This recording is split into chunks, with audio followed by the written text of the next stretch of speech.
Karena Ezo Momonga tuh bergerak dan bertahan hidup dengan meluncur dari satu pohon ke pohon lain, mereka tuh butuh pohon yang banyak dan berdekatan.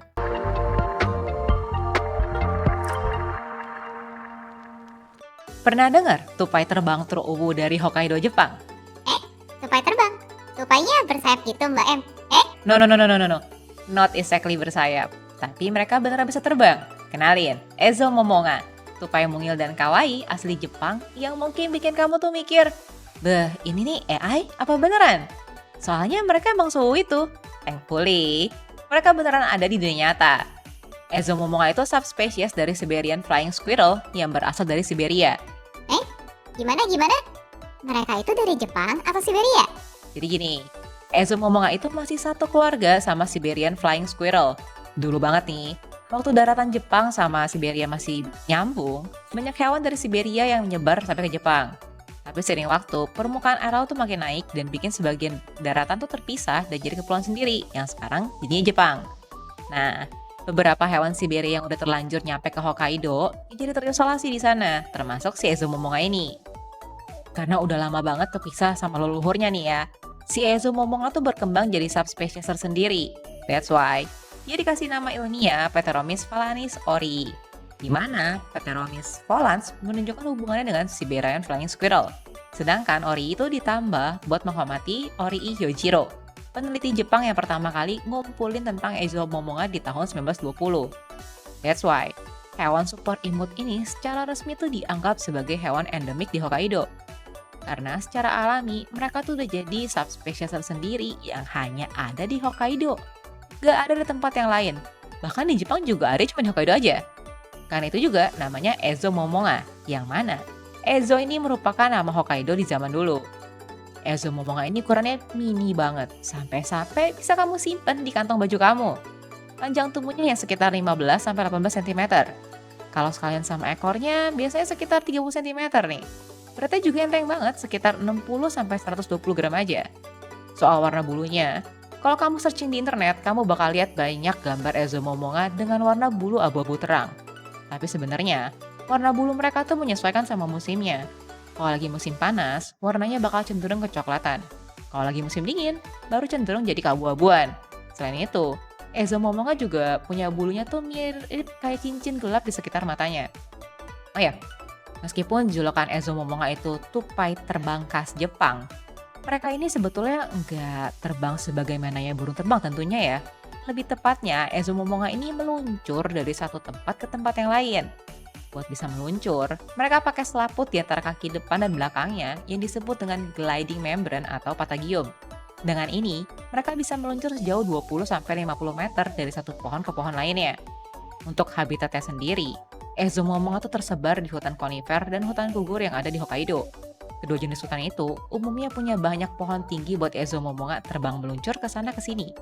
Untuk sarangnya, biasanya tuh Ezo Momonga tinggal di lubang pohon secara soliter alias sendirian. Tapi kalau lagi musim dingin, biasanya mereka akan kumpul dengan sesama Ezo Momonga. Jadi itu buat saling menghangatkan tubuh satu sama lain nih. Soalnya mereka ini nggak hibernasi di musim dingin. Tapi ya itu, mereka jadi lebih jarang keluar nyari makan dan lebih banyak kumpul aja di sarang biar anget. Terus, Ezo Momonga ini termasuk hewan nokturnal. Berdasarkan dari pengamatan para ahli, mereka tuh bakal keluar sekitar 15-20 menit setelah matahari terbenam dan akan kembali ke sarangnya 20-25 menit sebelum matahari terbit. Oke, next kita bahas makanannya. Ezo Momonga ini demen banget sama daun-daunan, bunga, terutama bagian catkins, yaitu batang bunga yang berbulu, buah-buahan, hingga biji-bijian. Kadang mereka juga makan serangga kecil, tapi ini jarang banget. Mungkin kalau lagi bosan sama daun dan buah, mereka bakal makan serangga. That's why mereka tuh nggak disebut sebagai omnivora sejati, melainkan herbivora opportunistic, yang mana punya makan utama tumbuhan, tapi di situasi tertentu bisa aja mereka makan serangga. Terus sama juga kayak hewan yang hidup di alam liar lainnya, Ezo Momonga tuh harus selalu waspada dengan predator. Sebagai hewan kecil, predator alami mereka tuh cukup banyak. Dari jalur darat ada rubah merah Ezo dan sabel Ezo, yaitu sejenis musang. Dari jalur udara ada burung hantu dan burung elang. Dan untuk Ezo Momonga yang tinggal dekat sama pemukiman, mereka tuh punya predator alami tambahan, yaitu kucing.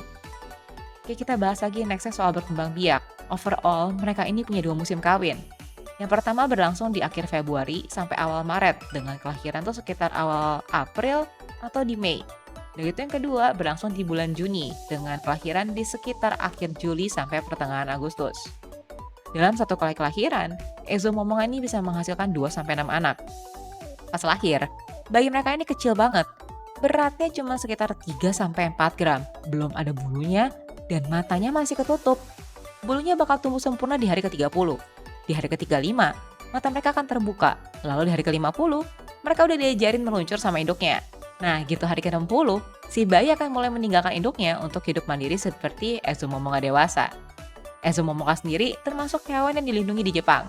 Selain karena habitat yang terbatas hanya di Hokkaido, ancaman terbesar mereka itu adalah fragmentasi hutan yang bisa terjadi karena ulah manusia, kayak penebangan dan juga pemukiman. Karena Ezomomonga tuh bergerak dan bertahan hidup dengan meluncur dari satu pohon ke pohon lain, mereka tuh butuh pohon yang banyak dan berdekatan. Kalau hutan terputus-putus dan jarak antara pohon akan semakin jauh, tentunya ini tuh bikin si Ezomomonga tuh kesulitan buat bergerak, mencari makan, dan juga bertahan hidup. Mbak Em, dari pembahasan ini Michi jadi keinget nih sama sugar glider. Apa jangan-jangan Ezomomonga tuh salah satu jenis sugar glider? Well, banyak yang ngira keduanya sama, tapi itu asli beda jauh. Ezomomonga ini termasuk hewan pengerat kayak tupai, sedangkan sugar glider itu masuknya ke hewan berkantung aka marsupial kayak kanguru. Jadi secara ilmiah, mereka tuh dipastiin tuh nggak sama, apalagi saudara. Meskipun ya mirip ya, sama-sama cute dan sama-sama bisa meluncur. Even nih, kalau tiba-tiba kamu nemu gambar di internet dengan caption Japanese sugar glider, jangan terkecoh. Soalnya biasanya emang sering disalah kira kalau spesies Japanese flying squirrel aka Asimomonga itu sebagai sugar glider Jepang. Padahal aslinya bukan. Oke, last kita bahas tentang Ezomomonga dalam budaya modern dan tradisional di Jepang. Yang pertama, sebagai hewan endemik di Hokkaido, Ezomomonga tuh pernah dijadiin sebagai maskot dalam kartu transportasi isi ulang Kitaka di Sapporo. Yang kedua, Ezomomonga juga masuk dalam unsur budaya daerah Hokkaido, khususnya bagi masyarakat Ainu, yaitu suku asli dari Hokkaido. Di sana, Ezomomonga juga disebut sebagai Akamui, yang artinya dewa pelindung anak-anak. Selain itu, Ezomomonga juga dipercaya sebagai simbol kesuburan. Konon, ada ritual khusus yang melibatkan Ezomomonga buat suami istri yang menginginkan seorang anak tapi nggak kunjung punya anak. Caranya, si suami bakalan berburu Ezomomonga. Nantinya, Ezomomonga itu bakalan disembelih dan dimasak untuk kemudian diberikan kepada istrinya. Tapi alih-alih bilang kalau itu daging Ezomomonga, si suami tuh harus bilang kalau itu daging burung ke istrinya.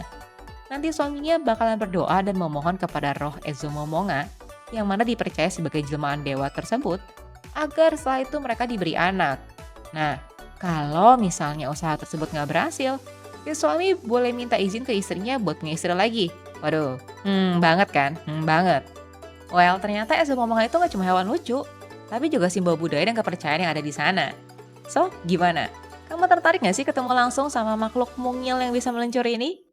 Anyway, kalau kamu ada request buat Mbak M bawain topik tertentu, share aja di komentar ya. Atau kamu juga bisa reach out Mbak M di sosmed Mbak M yang lain. Dan tentunya, thank you udah nonton video ini dari awal sampai akhir. Jangan lupa buat like, subscribe, dan share video ini ke teman-teman kamu ya. Mbak M dan Michi, pamit dulu. See you di video 1 Fakta Sejuta Cerita berikutnya. Bye-bye!